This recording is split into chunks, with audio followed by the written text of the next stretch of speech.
Welcome to Show Me the Mommy, the podcast where we explore the stories of local moms, business owners, and fascinating individuals in Southeast Missouri. We are your hosts, Laura, Rory, and Kelly. Join us as we engage in conversations that cover a variety of topics, from parenting to entrepreneurship and everything in between. This is Show Me the Mommy. Let's start with our next guest. Nicole Gaines is a dressmaker and seamstress, owner of Fouche. She specializes in bridal and has an impressive resume that includes fashion weeks and her own fashion line. She's a mother of two and a wife. Hello, Nicole. Hello. Nicole, thanks for being here. Thank you for having me. I'm excited. Good.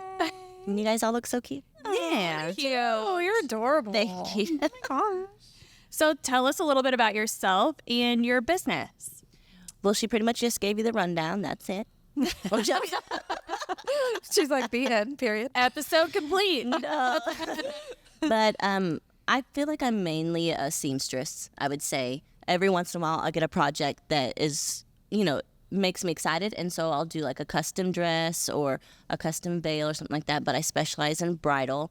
I've done pretty much everything. I've done ready to wear. I've done haute couture, where it's more like editorial style, like looks, everything. But bridal is probably my favorite thing to do, only because they care about what they're wearing. Yes, absolutely. They're, the brides are like, they're excited, and you get to get excited with them every time. And you can ask anybody that comes in my shop, I'm silly, and we get fun and crazy, and they always leave excited. And they know that they're in good hands, I would say. Good. And So I've had brides that have had you as a seamstress, and you've had beautiful, beautiful work. I mean, every time they're getting dressed, they're like, do you know that we didn't even start like this? They're like, this has been torn apart. Don't tell nobody. Yeah, it's been torn apart and made a brand new thing. Yeah. So, yeah, gorgeous amazing. work. Gorgeous work. I mean, and every time they're freaked out. Yeah. And I'm like, you know what? Here's the thing. Whatever it is, we'll just fix it. Yeah. There's always a way to fix something. And that's just literally the mentality I've always had in my whole life. Like, there's always a way. Like, you can never, if you look at something, you're like, oh gosh, I don't know. You probably need to go somewhere else. Yeah. Find someone else. Because, Right. that's just how it is in life. There's ways to make things happen. So. Yeah. Do you have a storefront? I do. It's right down the street. Okay. Well, where are we right now? It's on Main Street. Downtown Cape. So right downtown Cape by the river. And I remember when I got that storefront, actually one of my customers, whenever I actually opened up in Magnolias with Renee, she's a friend of mine. And one of my customers was like, I know someone who has a little shop. He doesn't want anyone to know his name. I was like, oh, he sounds fun. So I went down there, and he was super nice. He's an old guy, and he's like, just don't use the bathroom a lot. I'm like, Noted. I got it. I will not be using the bathroom. No problem. But yeah, I opened up my own little shop there. There's always curtains on there, so people are kind of trying to peek in. What is that? But it's just, very calm and quiet and chill. How long have you had that storefront? Gosh, and I got to think back. I think about 6 or 7 years. Awesome. A long time. Oh. Yeah, it just flies. It flies. It does, man. It does. This year has flown. Yeah. I'm like, Tell me about what it. in the world? Yeah. Halfway We're through. already in July. Yeah. It's July. Okay, this won't air in July, but it's July. Right. We are filming in July. Yeah.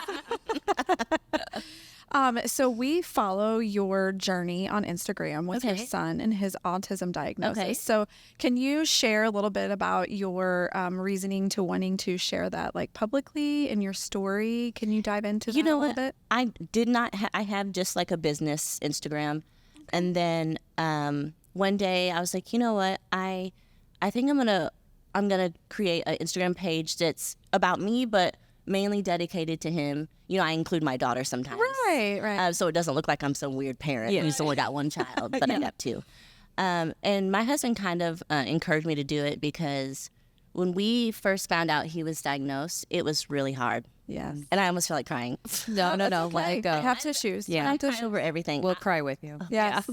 How old is he? He's 4. He Okay. just turned 4 actually on Saturday. Aww. And so the little guy he is now, whenever he was diagnosed, I didn't think he would be so quick. Makes so much sense. Yeah. Hold on, let me breathe. Yeah, Okay. yeah. Yeah. Take a moment. Take a moment. Yeah. But I think what it is like when you have a baby, you think this baby is going to be like everybody else's baby. It's going to be perfect, and your whole life is just going to be these little sunshine and rainbows. But you have to realize, like, it's okay. Like, it's okay if you're not just like everyone else's family. Absolutely. And so my brain was like, I want to create an Instagram page. I'll just do it quietly. And if people stumble, it's okay. To tell them it's okay to be different, you know? And a lot of people that I know, they post on Facebook and you think everyone's perfect. And I just want them to see that that's not what the real So world. the reality. The reality is that, you know, sometimes you may be a little different, and you may have to celebrate holidays a little different. You may not have to be around a ton of people. There's so much that goes into being an autistic parent. But so anyways, I started that page, and I just share like kind of his journey, because everyone on the spectrum has their own journey, and they're all different. Although there's so many similarities of diagnosing someone who's autistic. Yes. And the process was terrifying. Yeah. It is. It really is terrifying because you don't know what to expect. No one can tell you like what's going to happen to your child. And the big thing that my family always talks about is like when you go out in public, you can't see that my child's autistic. Right. Yeah. When you look at him, Yep. you're It like, doesn't look different. people are always walking up to him because, you know, he's so cute. He is adorable. He is adorable. They're always talking to him, hi. And he'll kind of like just look away and just be doing his own thing. And I used to bother me. I used to be like, oh, he can't talk or he can't do this. And then I think it took about 6 months of just learning about autism, being a parent, and getting the groove. And I'm one of those people, I don't really get embarrassed. And so I was like, you know what? I'm just going to be like, this is my autistic child. Yeah. Yeah. And we're going to go with it. Yeah. So Yeah. Roll with the punches. we just rolled with it. But I talk about like his journey of how he got diagnosed. How old was he when you got the diagnosis? He was 2 years and 4 months. Okay. So a lot of other autistic moms know it's a long journey. Like Process. like you have to be on a wait list, and which is really sad to me because I feel like you can diagnose a child at like a year old. I believe you can. There's actually research coming out about how they're trying to change standards of when They really get need to. diagnosed because early intervention is everything. My really son is autistic, and he's 20. Okay. And he was diagnosed at 18 months. Okay. And then Rory, her brother, who is, how old is Max? He just turned 33. He's autistic. Oh, So we're all, I mean, So that was, he got diagnosed. It wasn't until the age of 12 or 13. But I mean, that was back in the 90s, early 2000s. And Yeah. it's crazy how much it's changed it has changed so since much. then. And I think it's because people don't talk about it. Yeah. People are scared to be like, my child's autistic because it's like a plague or something. Oh my God, Right. I should be scared. I always, when people say, oh, I'm so sorry. Yeah. I'm like, don't be sorry. Yeah. Like, Right. my kid is so great. Like, he's so awesome and funny and all these things. So I can totally relate on that. So your story is like super inspiring. And I think that, you know, as it's becoming more common now, I know when my son was diagnosed, it was like 1 in 150. Oh wow, I think it's And like 1 in 36 or something. Yes. Really? So, yeah. Yeah. Boys, yeah. It's crazy. Yeah. Do you think it's just that we're more aware now, or do you think like we're actually getting more kids to have it?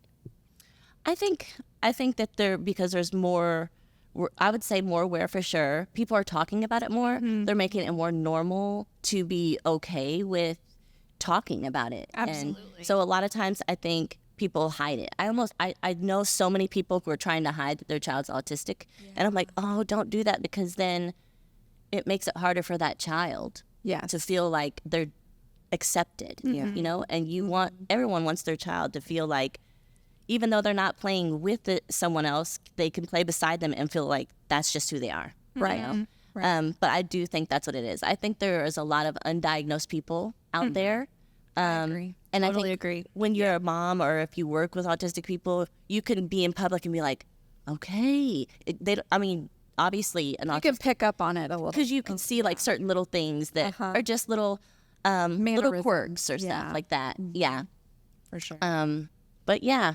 So yeah, I've got a little Instagram. I've gotten actually a lot of followers randomly, and I've had a lot of parents reach out to me and say, So like, see, that shows you that, just putting yourself out I haven't there. posted anything in a while because my son has been on this like really, and I need to post big progression, and I've been doing a lot of work with him personally, and so my brain is like, okay, I just got to keep going. Yeah. You know, because you want to just keep. You're in that mom mode. I'm When in you the get that mom mode. momentum, you just I've been in that momentum. But when I first started it, it was in the thick of, all the things.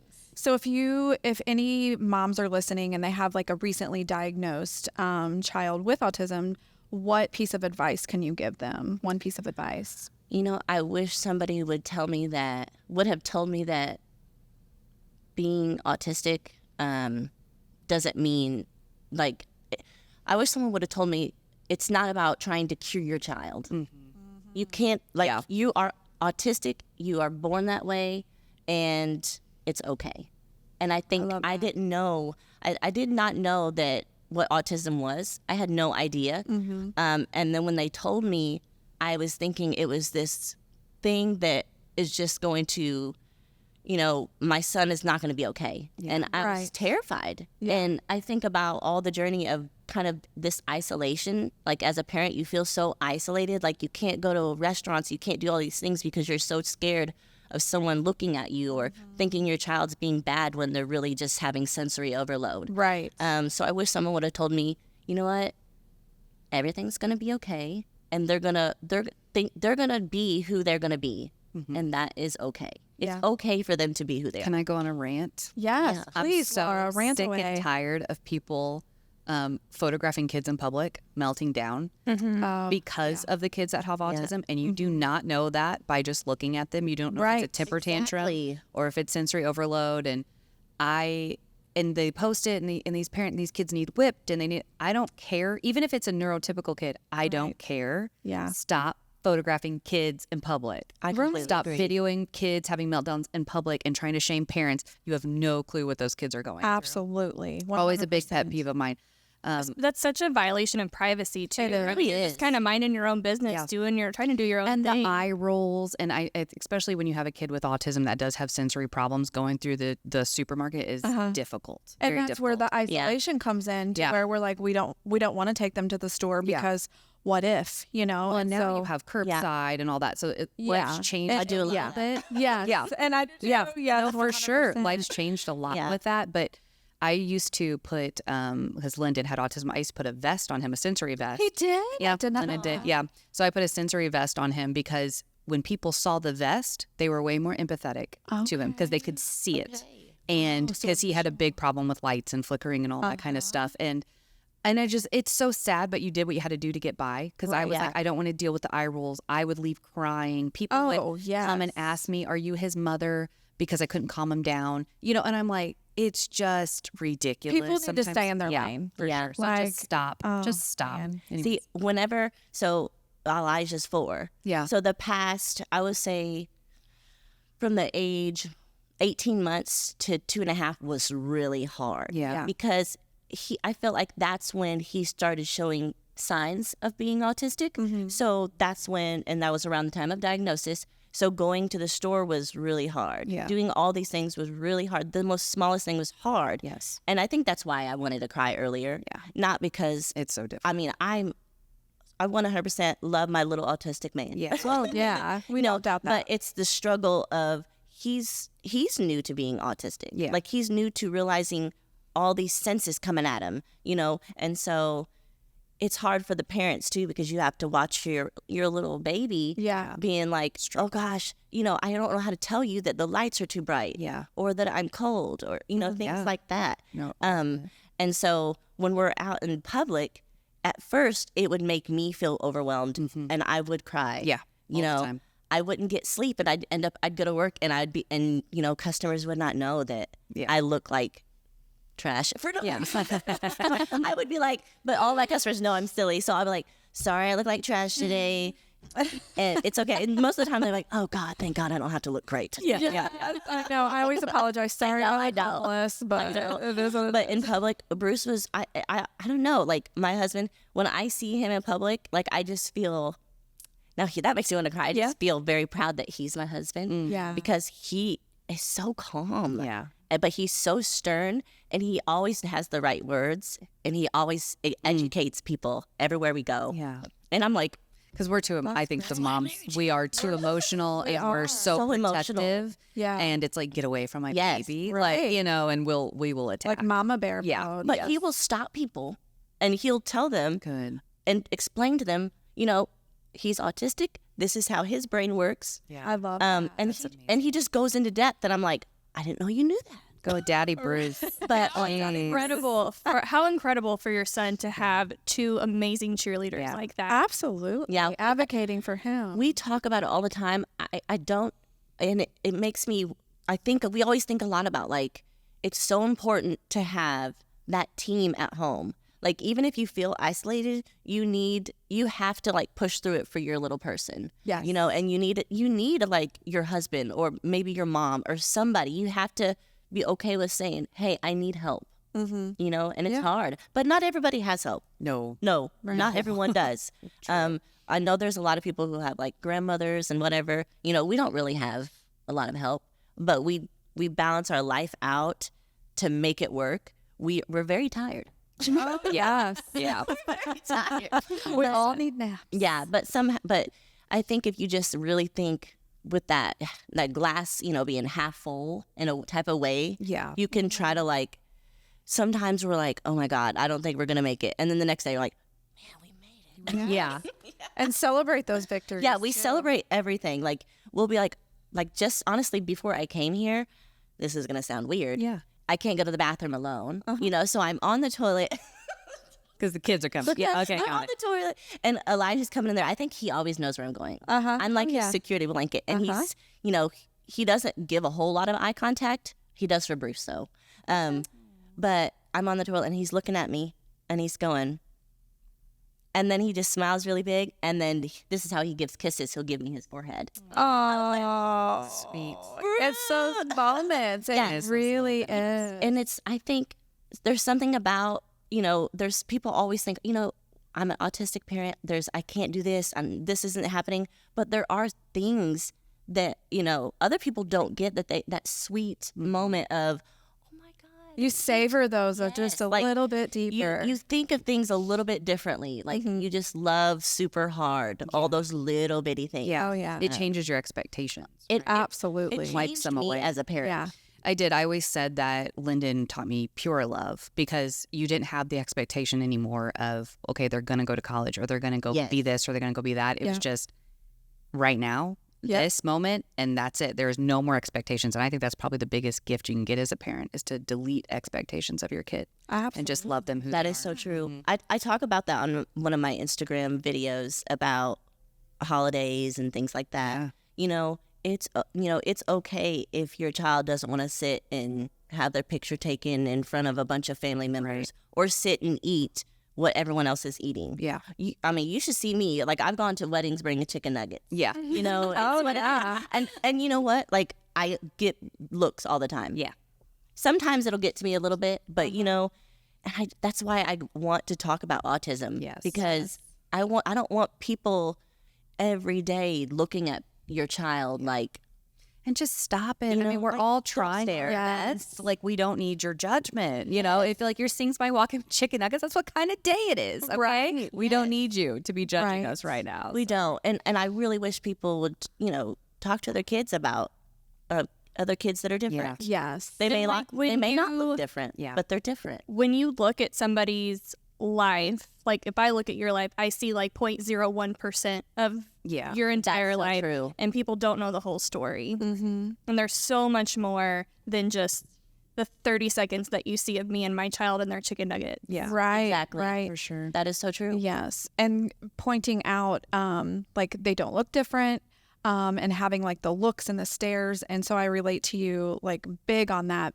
having an adult's autistic child, you know, he has a full beard, but he loves to swing. Yep. So when we would go to like Melena's playground and he would like, you know, he's swinging and next to the little kids, and then I'm getting like all the, like people are looking at him. That's going to be hard. And I'm just like, I mean, it made me just put in a swing set at my house, like a big one so that he could swing. Yeah.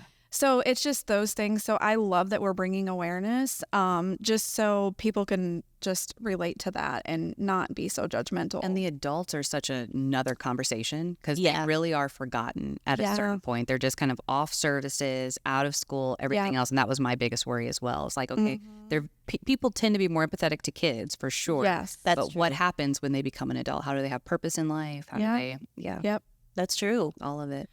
And that's one of the things we think about all the time. I know. You know, because no one can tell you No, you your don't. child's going to be. Yeah. You have no idea. Yeah, you don't know. You just I tell myself all the time, okay, I'm just gonna work super hard. Right. We're gonna put it at 100%, One day and at we'll a time. see what happens. Yeah. One day at a time. So this is a good segue into the next question. If you've had one neurotypical child, right? Okay, so for somebody who's got already a neurotypical child, they're kind of coming up against this now, they're newly diagnosed. What advice would you give them? Kind of how parenting is going to be different for this child versus what they're used to with their neurotypical. Well, I'll tell you, it's kind of like a balancing beam. Yeah. Because well, my daughter, I don't have no other daughter, but Your what am I oldest saying? child. My oldest child, she's 15. Mm-hmm. And so there's a huge gap, 11 years. But raising her and now raising, my 4-year-old who's autistic, it is completely different. Yeah. I will say that. It is. Right. But you have to balance out, like, I have to make sure I'm giving her equal attention, but it is different attention, different types of attention. Yeah. With an autistic child, sometimes you lean into feeling like you have to give more attention. You have to do more. So what I do is I'll take Aaliyah and I will go ahead and try to be like, oh, well, maybe we could do this and include her with Elijah. So a lot of the times it's like I'm doing both, but no one's left out kind of thing. Because say you have a child who's 4 and you're one who's neurotypical, and then you just have another child and they're autistic and they have a closer gap. That's going to be even harder because obviously a 15-year-old wants to sit in the room for a little bit. Yeah. Right. And look at their phone. Yeah. But that would be harder. So, I mean, the only way I could see doing it would be trying to include both, which would be very hard. But balancing it. Okay, we're going to do this for, one, and then we're going to do this for the other. What even about we talked about expectations a little bit, but how do you as a mom handle, you only know one type of parenting. Yes. Yeah. Okay, that way. That's what I mean. So and I remember just finding out when Elijah was autistic, I immediately just went to doing my research. I joined autism mom groups, right. So I can learn as much as what other people learned, Right.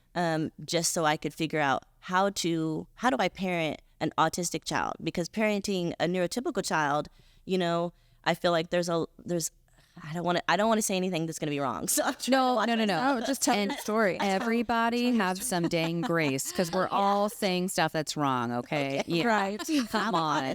because every child, I feel like every child's born and that's just their little personality that it's going to be. Right. I personally feel like no matter what you do, this is going to be their little personality. You're going to gear it towards certain directions and they're going to take the wheel. Okay. I agree. Yeah. So, I will say it was easier with my neurotypical daughter. Right.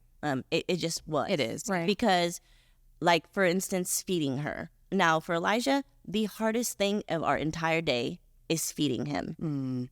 He cannot do textures and mainly the sight.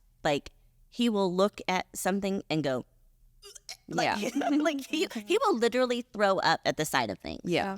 Yeah. Yeah. No. And we got to be like, oh my God. Yeah. And for Aaliyah, it was the whole, baby-led weaning worked out perfect. Fed her what we ate. Yeah. All the things that every typical parent would be doing. And you think, oh yeah, I'm breastfeeding. I'm feeding them what I eat. I'm doing the blender. For an autistic child, you have to know that if you're about to have an autistic child, what's going to happen is you may try baby-led weaning. You may try breastfeeding. You may try all the things that people make you think is the right thing to do, and it may not work. Yeah. And it's okay. Yep. If you cannot breastfeed, you give that baby what's going to make them better. You have to find your and normal. It's going to take, you got to find your normal. That's exactly it. Our normal is our normal. Yeah. And sometimes you might have to say, I'm sorry, we can't go to that birthday party. Yeah. But we would love to go, And you get know, support and get support immediately. Yeah. So for instance, like this past year, a good friend of mine invited us to a birthday party, and I knew Elijah was just that whole month. He was just like, you know, right. I was like, I don't think he's gonna do it. Yeah. The last time he went to a birthday party, he was doing great, and then he took all the shoes and threw them up in the air. I was like, time to go. Yeah. And everyone was like, he was great. I was like, I know. Yeah. And I can plan things too and be like, oh, tomorrow is great, but it depends on what mood he wakes up in, if I'm going to be there or not, or if he's going to, like, you just don't know. And that's one of the things, like, I think a lot of things that do with my job, like, I can kind of predict what a bride is wanting just by reading her face, which is really weird. Yeah, no. But a lot of my customers tell me, you know what, Nicole, like, I'm scared because I don't know you. Right. So a lot of times I'm just like, this is what we're going to do. You tell me if you don't want to do it, if I need to make it tighter, loose, or whatever, and I can kind of predict what they want. And I do that with my child. Oh, yeah. So you got to do, especially a child who's not speaking, you kind of have to read their body language. And then, for example, for school, like a neurotypical child, you could give them cereal or send them to school. They'll eat cereal there. For my son, so he started preschool this past year, only 2 hours a day.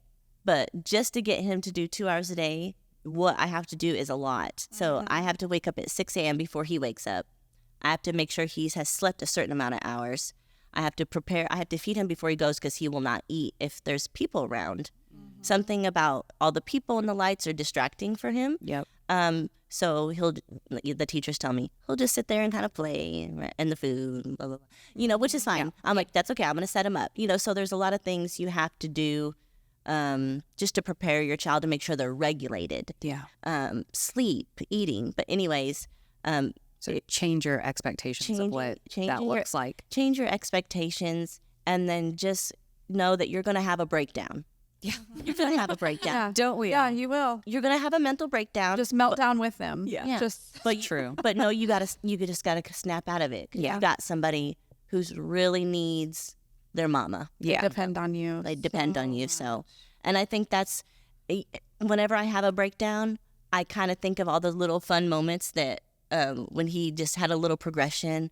Like I have video one time of him saying, I love you. And so that'll get you. Yeah. So I save all these little video clips. Play them. And the reason why I take so many dang pictures is because when I have those moments, I look back at those and I'm like, heck yeah, I'm a kick-ass mom. Yeah.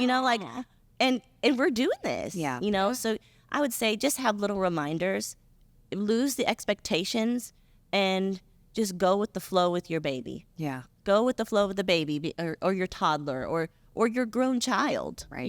Because it's amazing. Otherwise, you're just going to be really upset all the time. Yep. Yep. Okay. So it is very lonely being a mom in general. Is the loneliness different being the mom of a special needs child? It is. It's, like I said before, isolating. And I know a lot of people. Like, I know a lot of people, and I have a lot of friends that, I enjoy talking to. But the people who really know me know I don't just, honestly, I don't just go to lunch with anybody. Like, I value my time differently because I know I have a son at home that needs every minute that he can to progress and learn. Yeah. And before that, with my neurotypical daughter, I could just take her to lunch with me. I could pop her on my lap. She'll eat her little snacks and do whatever. But because my son, I'm still learning, and he's still learning about his sensories and all these things going on with himself, I tried not to just and it's probably not the best thing to do. I try not to share everything about myself with just anybody. Yeah. Which is weird because I'm doing this. Yeah. And here we are. But, in a personal setting to where you're taking time away from your child. Yeah. Right. Because I value my time so much, because I know that each hour that I'm with him, I can be doing something to help him in his life. Because sometimes, like, as a mom with a neurotypical child, you're like, oh, I've got it forever. Yeah. Oh, everything's going just as planned, blah, blah, blah. But when you have an autistic child, your brain thinks, if I go and have lunch with, I don't know, So-and-so. Susie. Susie. There's no Susies. Actually, my mom's name's Sue. But, sorry, I'm like, what? If I go have lunch with Susie and he didn't, have his nap or eat enough before I go, is he going to have, and I don't like to say meltdown. I try to call it, just an overly expressive moment. Yeah. I don't want to stereotype it. But if he's, feeling sensory overload and irregulated, I'm going to feel guilty the whole time I'm gone. Yeah. And so I try to spend most of my time with him, which is not, I know that's not okay. But there's a balance you need to have. Like, as a mom, you need to have self-care and things like that. But a lot of times as an autistic mom, you just don't get that because of that feeling of regret. Like The mom guilt. Mom guilt is like, when you have a neurotypical child, you have mom guilt. Everybody has mom guilt. Yeah. But when you have an autistic child, that guilt is just like times 2, because you know that every moment is so precious. Like, you don't have a lot of time. I've been through a lot of therapy. Okay. Yeah. So here we go. Therapy. Yeah. Here's one thing we really discovered. So Lucy, I'm her mother. I get to be her mom. Oof, I might cry. Okay. No, it's not. And she's so cute. I looked at all her pictures. But with Lyndon, when you have an autistic child, you are more of an extension of them than you are their mom. Like, you're their left arm. They need you for everything. And so it's been so different to see both of them, of how I actually get to parent her. I'm not her left arm. She can do things on her own, and, she's fully capable. But Lyndon it's your piece. Like I do. You are just another part of their body. Yep. And so I think that guilt is screams so loud when somebody needs you to be their left arm. Absolutely. There we go. And it's hard to explain that to someone who doesn't have an autistic child. Oh yeah, it's not even. I don't know if it is explainable. And I think about this all the time. None of my close friends have autistic children. Yeah. I have one friend who just had a child, and she just found out her child's autistic. Yeah. And I've been like, okay, this is what we need to do. Right. Bring out the fold. But she doesn't live near me. Right. So, and there's nothing wrong with having friends who don't have autistic children. Right. Because we all experience hard things the same. But just in a way, when you have, I don't want to say in the same way. That's not true. We're both experiencing hard things. Yes. But I always it's hard say to explain it. Being a mom is hard. Being a special needs mom is twice as hard. It is. It just is. It's motherhood compounded. It is. And I think it's because when you're an autistic mom or a special needs mom, you understand, because you felt it. You lived it. Yeah. So you understand, man, I feel what you're going through. Yeah. For sure. You see the whole world in a very different way. Different. It's a different world, for sure. Yeah. Do you feel like you have the resources that you need with a child with special needs, or do you feel like you're missing something that you need? I don't. I don't feel like I have the resources. And I actually talk about this with my husband. I wish and he's like, well, you need to be the one to do it. I'm like, well, God. Yeah. I don't want one more thing. I don't want to be the one. I don't want to be the one. Can I just join somewhere? Yeah, for sure. So I live in Illinois, and when my son was 18 months old, he started early intervention because I suspected he was autistic when he was a year old. Yeah. I just knew at a year old, all of a sudden, before he was a year old, he was like ahead of my daughter, even a neurotypical child, and he was doing things I thought, he's a genius. Yeah. And honestly, He being probably is. autistic, Yeah. you probably are a genius. You probably just so specialize in a certain area. You know, like he was sitting up, he was walking, he was eating all the things. Yeah. He was giving eye contact, pointing. You would not have expected anything. I mean, I have videos of him saying, cat dad. He called Bruce cat dad. He's probably like, I'm going to call Bruce cat dad. Yeah. you know, that's what he called. Like he was talking, he was doing, and then when he was about 15 months old, and I even have pictures and video of where all of a sudden it just stopped. I could just, look at it and I could see it. So have you ever been told that that was regressive autism? Have they told you that? I was told at the Knights of Columbus where he was diagnosed that was every autistic child has a regression, okay? And it could be when they're younger. It could, and so the specialist that we worked with, she said it could even be at 5 months old and you just didn't realize You didn't know it. Okay. So, and she said for some kids, it's usually the toddler stage. Okay. You know, it's usually around 18 months. Interesting. Because, there was, now it's probably changed, in the past 10 years and all that stuff. But used to be a regressive autism is kind of how they categorized it. Okay. So you were completely normal up until a certain point, then you regressed and you had this autism. Or like for Lyndon, it was from birth. That's how Caleb was. I knew from birth. I knew. Yeah. I knew. He always had sensory problems. He did walk and he was very much ahead of the curve on everything physical, but there was never eye contact. There was never pointing. There was never communication of any type. So yeah, it's just interesting how the journey even presents itself a lot of the time. And I've noticed it's different for everyone. Yes. But what people don't realize is autism is different. Like a lot of people, so one person having autism may not be that autism for someone else because they may be diagnosed with something else. Yes, yeah. They may True. have 100%. several things plus autism. Yeah. And so their experience is going to be completely different. Do you want me to just start reading it? So I'll kind of give an intro to it and then we'll say it. So for all the parents listening now that have special needs or getting that diagnosis, there's a poem that I found so helpful. And it's just about kind of knowing that you have a special needs kid. So Rory's going to read it.